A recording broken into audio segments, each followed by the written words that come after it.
Բարի կեսօր հարգելի հետևորդներ, եթերում է IBC լուրերի հերթական թողարկումն է, ես Սվետլանա Պետրոսյանն եմ, նախ կարևորը համառոտ։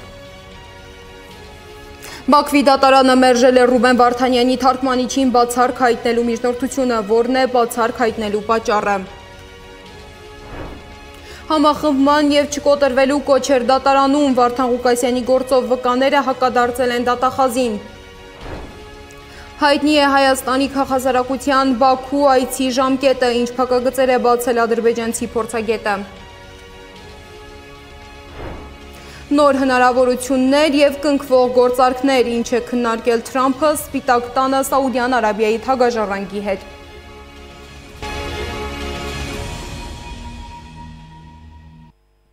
Եվ այսպես թիվ 31 ընտրատարածքային ընտրական հանձնաժողովը ստացել է մի շարք դիմումներ ավականու մանդատներից հրաժարվելու կամ ցուցակը լքելու վերաբերյալ։ Մանդատների փոփոխության գործընթացը սկսվել է հոկտեմբերի 20-ին Գյումրիում իրականացված հատուկ գործողություններից հետո։ Կալանավորումների պատճառով խախտվել է ոչ միայն կոմունիստական կուսակցության ավականու կազմը, այլ նաև մեր քաղաքը կուսակցությունների դաշինքի կազմը։ Մանդատներից հրաժարվել են կոմունիստական կուսակցությունը և Սեդրակ Խաչատրյանը, իսկ նրանց փոխարինել են նույն կուսակցությունից ցուցակի հաջորդ համարները՝ Տիգրան Ավագյանը և Սամսոն Էլբակյանը, սակայն դեռ մանդատը չվերցրած Տիգրան Ավագյանը ևս կալանավորվել է և կալանավայրից ներկայացրել մանդատը վայր դնելու մասին դիմում։ Տիգրան Ավագյանի մանդատը հանձնվելու է կոմունիստական կուսակցության ընտրացուցակի հաջորդ համարին՝ Արտյոմ Մկրտչյանին, որը այս պահին զբաղեցնում է համայնքապետարանի կոմունալ տնտեսության բաժնի պետի ժամանակավոր պաշտոնը։ Սակայն տիմօրենքը թույլ չի տալիս համատեղել այդ պաշտոնը մանդատի հետ։ Ինքնաբացարկի դիմում է ներկայացրել նաև Գնել Մանուկյանը, որի հարցը կքննարկվի հաջորդ արտահերթ նիստում։ Այդ նիստում կքննարկվի նաև մեր քաղաքը կուսակցությունների դաշինքի ավականու անդամ Նարեկ Միրզոյանի ինքնաբացարկի դիմումը։ Նա ևս ներկայացրել էր մանդատից հրաժարվելու դիմում։ Այդ խմբակցության հաջորդ համարը Հասմիկ Խաչատրյանը նույնպես ինքնաբացարկի դիմում էր ներկայացրել։ Ավականու անդամի մանդատը հանձնաժողովը փոխանցելու է դաշինքի ընտրացուցակի 10-րդ համարին Արտակ Հովսեփյանին, քվորում ապահովելու համար ընդդիմությանն անհրաժեշտ է 17 մանդատ։ Մոտ մեկ ամիս առաջ կալանավորված Գյումրու քաղաքապետ Վարդան Ղուկասյանը կալանավորումից հետո առաջին անգամ հայտնվել է տեսախցիկների առաջ և նոր բացահայտումներ արել։ Ղուկասյանին ծափահարություններով են դիմավորել դատարանում։ Նրան հակակոռուպցիոն ատյան են տարել անշարժ գույքի օտարման գործով։ Դատական նիստը կշարունակվի նոյեմբերի 25-ին։ Հրապարակներում ուրեմն շենքշինություններ է կառուցել։ Իմ օրոք 40,000 տնակ է հեռացվել։ Այսինքն ոչ մի բան իր տեղը չի եղել։ Իմ օրոք կառուցվել է 17,000 բնակարան։ Իմ օրոք Հայաստանի Հանրապետության բոլոր քաղաքներն ու գյուղերը միասին բացի Երևանից մասնավորը անհատ այդքան շինարարություն չի արել, ոնց որ Գյումրի քաղաքում։ Ուրեմն մեր նպատակն է եղել քաղաքը կառուցել։ Մինչև այսօր, որ դուրս եմ եկել 12 թվականից, ուրեմն ընդամենը 15 թե 20 շինթույլտվություն են տվել։ Հիմա որ եկել եմ նորից քաղաքը շենացել է, մարդիկ ասում են քաղաքը կառուցվում է։ Այսինքն մեր նպատակը եղել է քաղաքը կառուցել։ 1 մետրը, 2 մետրը այս կողմենքում մեզ համար արժեք չի եղել։ Ինչի համար։ Որովհետև այդ 60 հոդվածը, որ իրանք դոգմա են վերցնում, 60 հոդվածը կարող է փոխել քաղաքապետարանը։ 60 հոդվածի տերը քաղաքապետարանն է։ Ուրեմն հատակագծի տերը քաղաքապետարանն է և քաղաքապետարանը իրավունք ունի փոփոխություններ անելու։ Փաստաբան Արամայիս Հայրապետյանը անդրադառնալով Վարդան Ղուկասյանի առողջական վիճակին նշել է, որ վերջինիս ինքնազգացողությունը չի բարելավվել։ Նրա խոսքով, չնայած պաշտպանական կողմի պահանջներին, արհեստական պատճառաբանություններով խոչընդոտվում է Ղուկասյանի առողջական վիճակին պատշաճ վերահսկողություն ապահովելու գործընթացը։ Ղուկասյանը որպես համայնքապետ տեղի ունեցած պրոցեսին այնպիսի մասնակցություն, որը կարող էր ինչ-որ հետևանք առաջացնել կամ ինչ-որ իրավիճակ փոխել, չէր կարող։ Այսինքն, եթե բերում են մասնագետները կատարում են որոշակի եզրակացություն, համայնքապետը այլ որոշում կայացնելու իրավասություն չունի, եթե անգամ կայացրեց է, դա անօրինական կլինի։ Երկրորդը, որևէ վկա բոլորներ հերկեցին, որ Վարդան Ղուկասյանը որևէ հարցով որևէ մեկին դիմաց լինի։ Դուք տեսակ 4.4 քառակուսի մետր տարածքի մասին էր այսօրվա դրվագներից մեկը խոսքը։ մի փոքր տարածք, այսինքն դա Վարդան Ղուկասյանի շահագրգռվածությունը, որը պետք է լիներ, որ օրենք խախտեր, եւ ամենակարևորը Գյումրու հատակագիծը կադաստրային քարտեզի մեջ առկա տեղեկությունները հասանելի են կադաստրի կոմիտեին, եւ եթե կադաստրային կոմիտեն գրանցել է իրավունք, հետաբար կադաստրային կոմիտեի համար ամեն ինչ եղել է օրենքի սահմաններում, Վարդան Ղուկասյանը իրավունք գրանցող մարմին չէ։ Եթե կադաստրային կոմիտեի գործողությունները օրինական են, ինչպես կարող է Վարդան Ղուկասյանի գործողությունները լինեն անօրինական։ Այսինքն այստեղից փաստաթղթերը քաղաքացին տալ է կադաստրային կոմիտե եւ կադաստրային կոմիտեն համեմատրելով նույն քարտեզների մեջ, որը առկա է քաղաքապետարանում, մի հատ էլ իր քարտեզների հետ համեմատել, տեսել է, որ որևէ սահմանափակում, որևէ խնդիր չկա իրավունքի գրասման։ Հետաբար այս պայմաններում քաղաքապետին ասել, թե դուք դիտավորյալ հողի կատեգորիան, որ 60 հոդվածի տակ է թաքցրել եք որևէ անձից, իմ կարծիքով ուղղակի անընդունելի է։ Իսկ Գյումրու համայնքապետին աջակցող ակցիայի ժամանակ մասնագիտական լիազորությունները կատարելիս 2 ամսով կալանավորված եւ իբր զանգվածային անկարգությունների գործով մեղադրվող փաստաբան Ռուբեն Մխիթարյանի նկատմամբ վերաքննիչ քրեական դատարանը վերացրել է խափանման միջոց կալանքը։ Մխիթարյանը ժամեր առաջ ազատ է արձակվել արդի քրեակատարողական հիմնարկից։ Նրան դիմավորել են հարազատները, ընկերները եւ մեր ձևով շարժման անդամները։ Ազատ է արձակվել նաեւ քաղաքապետ Վարդան Ղուկասյանի եղբոր թոռը Նարեկ Ղուկասյանը։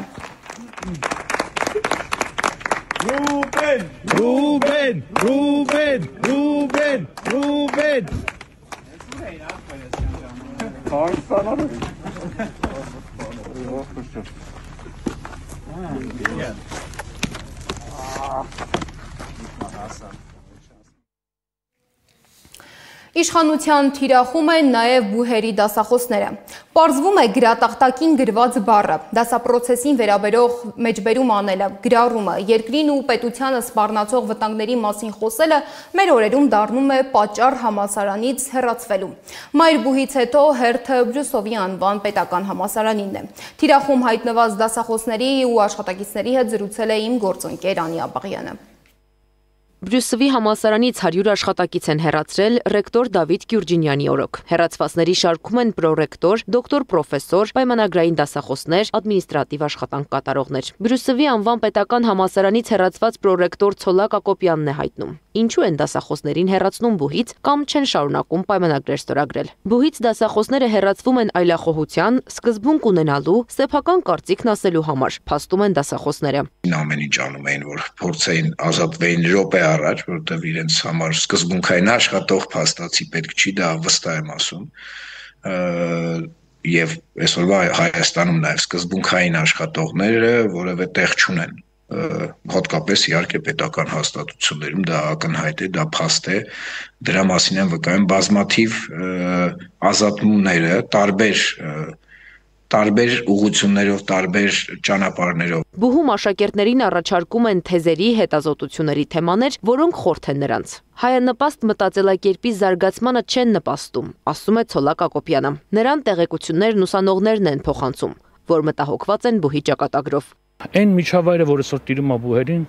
ցավոք սրտի հարիր չի բուհական համակարգին, ժողովրդավարական հասարակությանը, մարդիկ ազատ խոսքի համար պատժվում են։ Իր հեռացման համար Ցոլակ Ակոպյանը դիմել էր դատարան, շահել դատն իր հեռացման հրամանը ապօրինի լինելու եզրակացությամբ։ Քաղաքական չափաբաժինը մեծ է այս գործընթացում, որն իրականացվում է նաև Մայրբուհում պետական համալսարանում։ Կադրային ջարդ է, որը լուծում է տգետ հասարակություն ունենալու խնդիրը, կարծում են զրուցակիցներս։ Խելամիտ մարդիկ տանում են այն համալսարան, այնտեղ այն ուսումնական հաստատություն երեխաներին, որտեղ գիտեն, որ կրթական ցենզը պայմանավորված է նաև դասախոսներով, այսինքն չեն տանում, չէ՞, լսարաններ, որտեղ գեղեցիկ լսարաններ կան միայն։ Գեղեցիկ լսարանում, որտեղ չկա լավ մասնագետ, ով կաշխատի այդ երեխաների հետ, ոչ մի լավ բան չի տեղի ունենալու եւ ոչինչ չի կարող տեղի ունենալ։ Եվ այս մարդիկ այս մասը անտեսելով նույնիսկ այն երկրորդն էլ չեն անում, հա, այսինքն այստեղ եւ բովանդակային առումով ես միայն իմ ղեկավարած ամբիոնի մասով օրինակ կարող եմ ասել ինչ ահավոր բաներ են տեղի ունեցել։ կրճատումներ, բովանդակային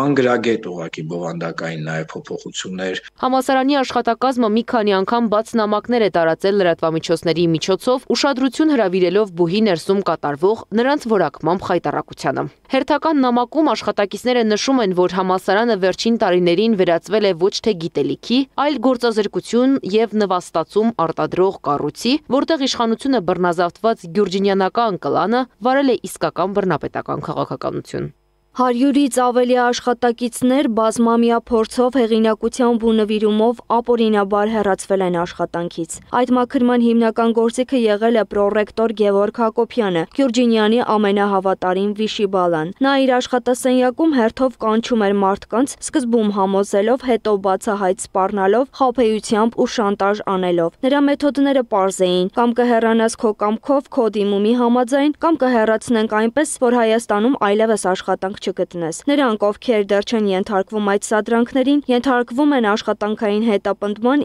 իրենց վերադասների կողմից։ Նամակում բյուրսովականները մտահոգություն են հայտնում կրթական համակարգի տապալման վերաբերյալ։ Ընդգծում են, բուհը կրթելու, արժեքներ սերմանելու գործառույթը փոխել, վերածվել է անձնական վրեժխնդրության եւ քմահաճություններ իրականացնողի։ Ուզում ես հասարակությանը հանդես կրթությանը կապի ու իսկ կրթության մեջ են հիմնական մասը ազատ մտածող երիտասարդները բնականաբար դա բուհերում են։ Այո, դա են ուզում անել։ Հիմա ես ինչ եմ անում դա կանխելու համար։ Դա համար ես այսօր ակտիվ հասարակական քաղաքական գործունեության մեջ եմ, որովհետեւ ձուկը գլխից է հոտած, որովհետեւ փոխենք համակարգը, որովհետեւ եթե մնա այս իշխանությունը, այո, ցավոք սրտի հասնելու են իրենց նպատակին։ Եվ մեր խնդիրն է հասկացնել մեր ժողովրդին։ Բուհի ներսում լրացնում են այլախոհներին, հեռացնում սկզբունքային ու պրոֆեսիոնալ մասնագետներին, ասում են զրուցակիցներս ու վստահեցնում, Բրյուսովում գրչին մուրճն է փոխարինել։ Անիա Բաղյան, Գեգամ Ղազարյան, ABC Media։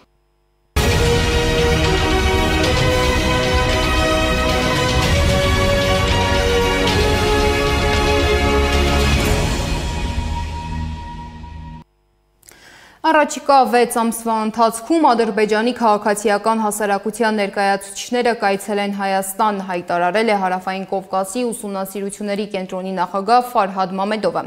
Բաքվում կայացած ադրբեջանա-ամերիկյան առաջին վերլուծական կենտրոնների ֆորումի ժամանակ։ Մամեդովն ընդգծել է, որ հայկական պատվիրակության այցն Ադրբեջան նախատեսված է տարեվերջին։ Իսկ այս ընթացքում Հայաստանի եւ Ադրբեջանի պատվիրակությունները հանդիպել են Ստամբուլում։ Հանդիպումը Թուրքիայում կազմակերպվել է ԵՀԿ խորհրդարանական վեհաժողովի 23-րդ նստաշրջանի շրջանակում։ Այս քննարկումն իրականացվել է Ժնևում ձեռք բերված պայմանավորվածության հիման վրա։ Բայց ազգային ժողովի հաղորդագրությունից պարզ չէ, թե կոնկրետ որ պայմանավորվածությունների շուրջ են կողմերը մտքեր փոխանակել եւ ինչ հաջորդ քայլի մասին է խոսքը։ Ադրբեջանում Ֆրանսիայի նոր դեսպան Սոֆի Լագունն էլ ասել է, որ Թրամփի երթուղին Հարավային Կովկասում հարաբերությունների զարգացման գործում վճռորոշ դեր խաղալու ներուժ ունի եւ համապատասխանում է թե Ադրբեջանի, թե Հայաստանի շահերին։ Այս նախագիծը նաև ծառայում է մեր շահերին Եվրոպայի եւ Ասիայի միջև դրացուցիչ երթուղու բացման առումով, որն օգուտ կբերի բոլոր կողմերին։ Եվրոպական միության հետ մենք պատրաստ ենք աջակցել այս կապակցման օրակարգին, որը TRIP նախագիծը կապում է ավելի լայն տարածաշրջանի հետ։ Նախագծի մանրամասների վերջնական մշակումը թույլ կտա մեզ մոտ ապագայում սկսել նման համատեղ աշխատանք։ Մինչ միջազգային հանրությունը շարունակում է հավատով հետևել հայ-ադրբեջանական խաղաղության հնարավոր առաջընթացին, մի փաստ կարծես մնում է նրանց ուշադրությունից դուրս։ Ադրբեջանում պահվող մեր հայրենակիցների ճակատագիրը եւ նրանց նկատմամբ իրականացվող դատավարությունները։ Բաքվի դատարանում շարունակվել է Արցախի նախկին պետնախարար գործարար Ռուբեն Վարդանյանի դեմ կեղծ դատավարությունը։ Ըստ ադրբեջանական լրատվամիջոցների նիստի ընթացքում Վարդանյանի պաշտպանական կողմը միջնորդություն է ներկայացրել թարգմանիչ Իսմայիլ Աղաքերիմովին բացառք հայտնելու վերաբերյալ, պնդելով, որ վերջինս սխալ թարգմանություն է արել նախորդ նիստին։ Թարգմանիչը նշել է, որ սխալը եղել է տեխնիկական եւ իբր չի ազդել բովանդակության վրա։ Դատարանը մերժել է միջնորդությունը, հայտարարելով, որ դրա համար օրենսդրական հիմքեր չկան։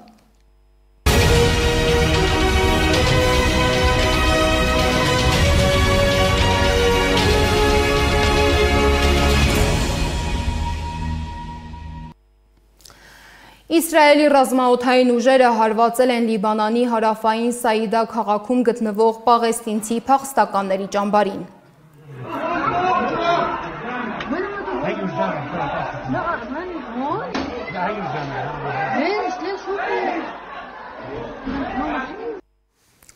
ԱՄՆ-ն և Ռուսաստանը գաղտնի մշակում են Ուկրաինայի հակամարտության կարգավորման նոր ծրագիր, գրում է Axios-ը։ Ծրագիրը բաղկացած է 28 կետից և ոգեշնչված է ԱՄՆ նախագահ Դոնալդ Թրամփի Գազայի հատվածում համաձայնության հասնելու ջանքերով։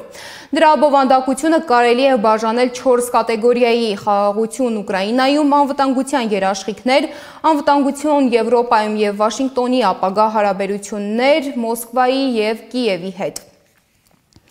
ԱՄՆ նախագահ Դոնալդ Թրամփը հայտարարել է, որ պատրաստ է հնարավոր համաձայնության գնալ Իրանի հետ։ Նրա խոսքով կողմերի միջև արդեն մեկնարկել են նախնական քննարկումներ։ Սպիտակ տանը Սաուդյան Արաբիայի թագաժառանգի հետ հանդիպման ժամանակ Թրամփը նշել է, որ իրանական կողմը հուսահատորեն ցանկանում է կնքել այդ գործարքը և ինքը լիովին բաց է բանակցությունների համար։ Թրամփը նաև անդրադարձել է Վենեսուելայի շուրջ առկա վիճակին, նշելով, որ պատրաստ է բանակցել նաև այդ երկրի առաջնորդ Նիկոլաս Մադուրոյի հետ և բաց է ցանկացած երկխոսության համար։ Միջազգային մյուս լուրերը հավաքագրել է իմ գործընկեր Զառա Սարգսյանը։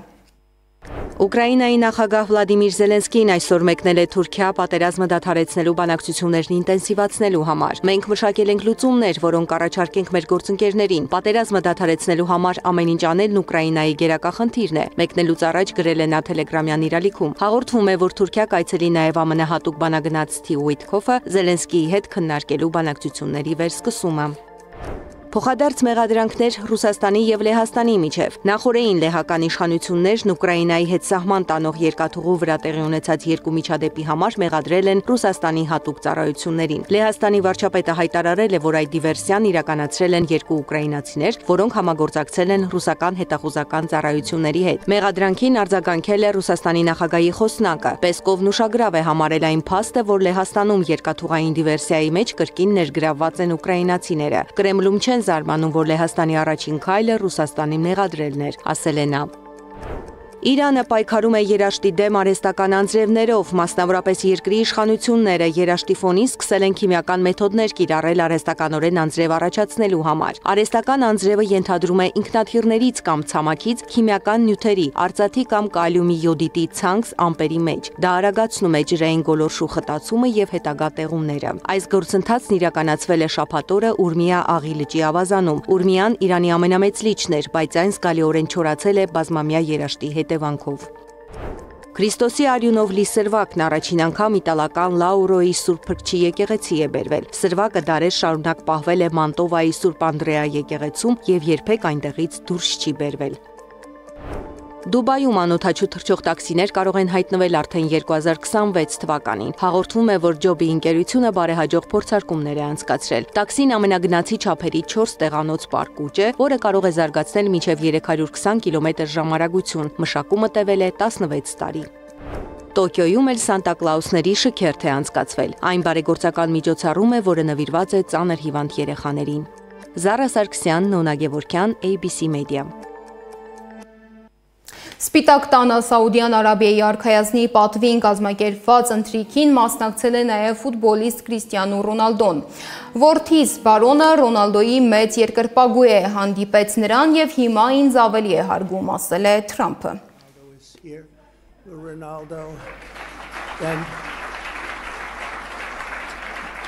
And Baron got to meet him, and I think he respects his father a little bit more now. Just the fact that Այժմի համար առանձնացրել էինք այսքանը, շարունակեք հետևել մեզ YouTube-ում, Facebook-ում, Telegram-ում, Instagram-ում, TikTok-ում կամ այցելեք մեր պաշտոնական կայք www.abcmedia.am։ Ես Սվետլանա Պետրոսյանն եմ, ABC լուրերը եթերում կլինի ժամը 15-ին։